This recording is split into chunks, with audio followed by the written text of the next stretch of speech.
Tani garta kana tokko lubbuun ilmaan waaqni saadhaa dhiinyi yaa'ee galtanii garta kuni haala kana kun rakkachaa jirra rakkoon nuti isinitti iyyaa jiru waan qananii waan taphaa isinii fakkaatti kun rakkachaa jirra kun ilmi namaa haala kana dhiigaachisaa jira lubbuun isaa ni jirtiif ni du'aa jiddu jira kun nu argaa hedduu takka isin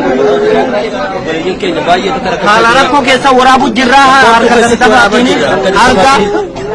harka cora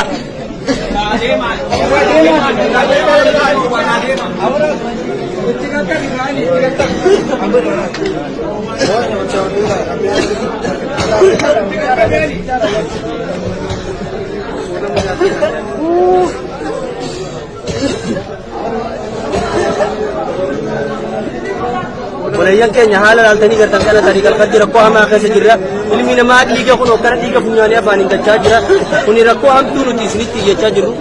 nu beekaa nu argaa jechuudha.